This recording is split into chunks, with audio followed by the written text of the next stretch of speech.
পারিবারিক অভাব অনটনে ফুটপাতে ফাস্ট ফুডের দোকান দিয়ে ভালোই চলছিল, তবে পুলিশ দোকান ভেঙে চুরমার করেছে উদ্যোক্তা হওয়ার স্বপ্ন। বলছি ধানমন্ডি ৭ মসজিদ রোডে দোকান উচ্ছেদ করায় স্বেচ্ছায় পুলিশের কাছে আটক হওয়া মহিউদ্দিন তুহিনের কথা।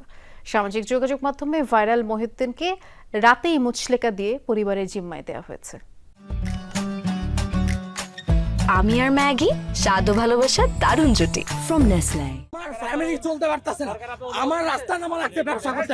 আপনারা যে ভাঙলেন না কি ম্যাজিস্ট্রেট, আমার ভাঙলেন কেন? ফুটপাতে দোকান উচ্ছেদ করায় এভাবেই ক্ষোভ ঝাড়েন বিশ্ববিদ্যালয়ে ভর্তিচ্ছু মহিউদ্দিন তুহিন। পারিবারিক অর্থ কষ্টে থাকা এই শিক্ষার্থী নির্বাহী ম্যাজিস্ট্রেটের কাছে জানতে চান কেন তার দোকান ভাঙা হলো। এক পর্যায়ে ধানমন্ডি থানা পুলিশ তাকে মারধর করে গাড়িতে তোলে নিয়ে যাওয়া হয় থানায়।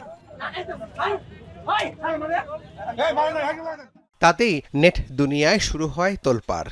ছেলেটির পক্ষে যায় অধিকাংশ মতামত। রাতে পরিবারকে ডেকে মুচলেকা নিয়ে তুহিনকে ছাড়া হয়। এবং আমার ফুড কোর্ট যদি তুলে দেন তাহলে আমাকে থানায় নিয়ে চলো। তখন তাকে থানায় নিয়ে আসা হয়। এরপরে তার বাবা আসে, মা আসে, এসে তার এই ম্যাজিস্ট্রেট মহোদয়ের সাথে যে অদ্ভুতপূর্ণ আচরণ করছে সেই জন্য ক্ষমা প্রার্থনা করে। এই ক্ষমা প্রার্থনার কারণে ম্যাজিস্ট্রেট স্যার তাকে সাধারণ ক্ষমা এবং মানবিক কারণে তাকে ছেড়ে দেওয়ার জন্য নির্দেশ দিলে আমরা তাকে ছেড়ে দিই। দোকানটা ভাঙায় কতটা ক্ষতি হয়েছে সেসব আক্ষেপের সুরে জানান মহিউদ্দিন তুহিন। বলেন, উদ্যোক্তা হওয়ার স্বপ্ন থেকেই দিয়েছিলেন এই দোকান। আমি স্টার্টিং থেকেই প্রবলেমে ছিলাম, আমি ভয়েস রেজ করতে পারিনি। আমি এই জন্য ভাবছি যে আচ্ছা ঠিক আছে, ভয়েস না, নিজেকে আগে স্বাবলম্বী করি। এই জন্য আমি বিজনেস করতে নামছি, উদ্যোক্তা হইতে চাইছি। অ্যান্ড এটার পরে যদি আমার ওটা ভাঙা হওয়ার পর আমি ওনাকে বলছি, অ্যাগ্রেসিভভাবে বলছি, কারণ আমার কষ্ট লাগতেছিল।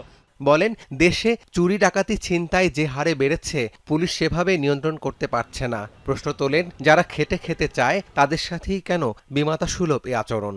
পুলিশ যেভাবে আমার ঘাড় ধাক্কা দিচ্ছে, আপনি এখানে দেখেন, এই যে এখানে স্ক্র্যাচ আছে, প্লাস ওইখানে আমাকে ইয়াসির নামে এবং আমার হাত এখান দিয়ে ইভেন ফুলে গেছে। ইয়াসির আর মোহাইমিন নামে দুজন পুলিশ কনস্টেবল ছিল, আমাকে ঘাড় ধাক্কা দিয়ে এইভাবে ধরে নিছে। পুলিশের এমন বাড়াবাড়িতে অনেক কষ্ট পেয়েছেন জানান এই তরুণ উদ্যোক্তা। পুলিশের ট্রিটমেন্ট আপনারা দেখছেন, আমার আসলে বলার নেই। আমি রাব্বি সিদ্দিকী, যমুনা নিউজ, ঢাকা।